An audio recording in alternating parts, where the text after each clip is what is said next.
By the time Columbus got here in 1492, see, people have many opinions about him, who he was or what he was, but whatever, see, he was really like the virus. Because the disease came through the wind and the water, so it was airborne in a way and water carried, so it just took the shape of a man rather than something you can't see. But it arrived. About 1100 AD or 1000 AD, the church made the decision that it was God's government. It was the authority of God on earth, so it was God's government. And at that time, the descendants of the tribes of Europe no longer remembered that they come from tribes. This wasn't really a part of their conscious reality, because by 1000 AD, see, they had been owned by, they'd been owned for many, many, many generations by whoever claimed ownership of the land and started owning the land. And then they became fiefs, and they became serfs, and they became peasants. So they really had no reality about being a part of the tribe anymore, because they were just the property that was owned like whoever the landlord was, or the royalty at any given time that owned that land or claimed that land. They belonged that land like all of the other natural resources of the land. So the church, by 1000 AD or 1100 AD, it decided that it was now going to mine this resource. I mean, save the souls of the heathen, see. So the church created the Inquisition, and basically the Inquisition was, number one, is it was to change the perceptual reality of the descendants of the tribes of Europe.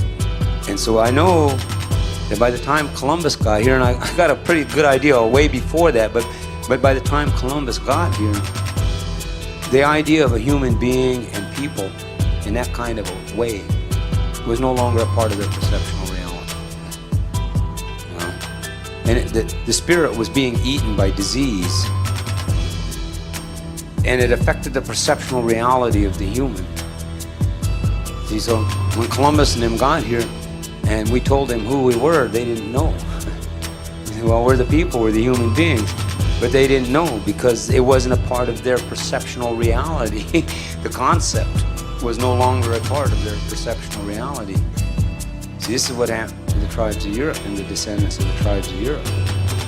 So they had no clarity about reality. So by the time Columbus got here, see, they didn't know what it meant to be a human being anymore. It was just not a part of their spiritual perceptual relationship to reality.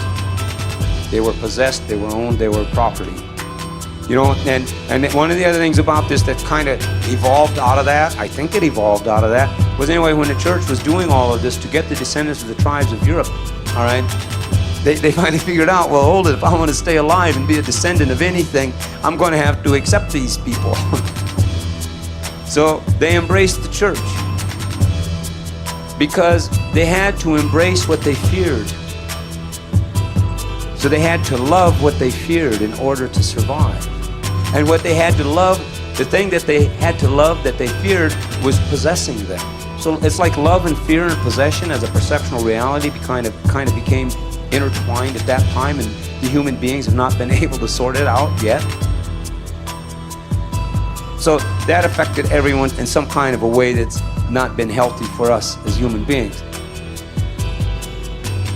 So anyway, anything and all of these things that have happened to us through our generational evolution has been a learning experience and has been a part of our evolutionary experience. See, but I think that we're in the right time, we're in the right place at the right time, even if we don't quite get it. Yeah, I don't think that we're here, there's a reason we're here. We're here at the time for us to be here. That's why us, the lives that we have lived that brought us to this place and that we will live when we leave this place, there's a reason that we're here. And part of it is, I know we're here at the right time and we're in the right place. It's just how are we going to start perceiving reality?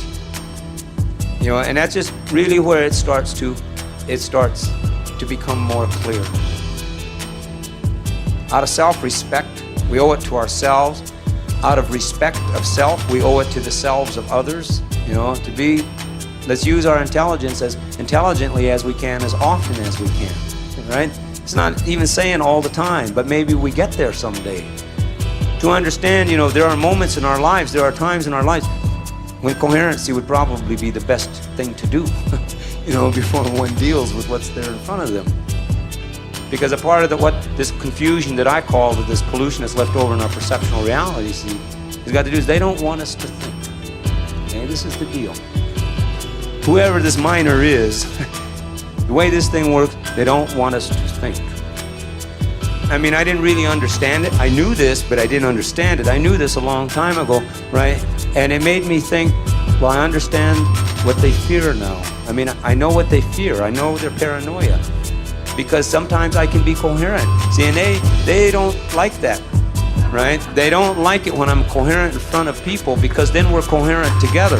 See, whether we agree with one another or not isn't the point. They just don't want us to be coherent individually or together, right? And so that's really what I figured out. This is why they have to have people spying on people, and they got to do all this, because they don't want us thinking. They don't want us thinking.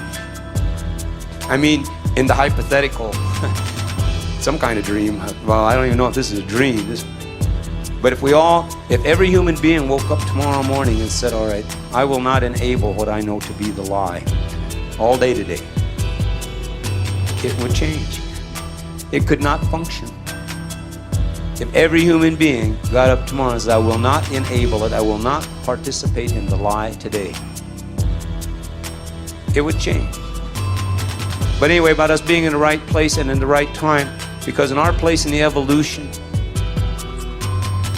it's how we use our intelligence that says, because no one can control what's going to happen. Even those in authority, they can't control it. They've got us intimidated, and they've distorted our perceptual realities, all right, so that we don't see as clearly as we should. But no one can really control it. But what we can do and what we will do, all right, is we will influence the evolution.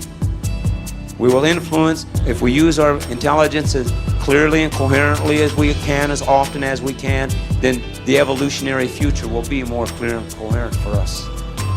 If we use it pretending to think, but we're not really thinking, because, then that means the future, the evolutionary future, will be unclear and unthinking. See, this is the participation. Because this is the power relationship we have to reality, just like an earthquake has. An earthquake or a tornado. Remember now, we are shapes of the earth. And we have consciousness, and we have being, we have essence. So it's like we're drops of rain, and enough drops of rain get together, and you can make a real storm. And the authoritarian system has to adjust to the storm. They can't fine it or indict it. They can't, When it snows, well, remember your relationship to power, because you're a snowflake. Right? And once we understand our relationship to power, then this other thing that is the wind, this other thing, right, it appears. Whether it works individually or collectively. But we have to understand to use our intelligence.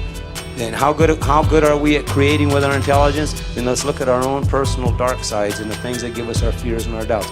This is how good we can use our creative ability. This is how effectively we could use it.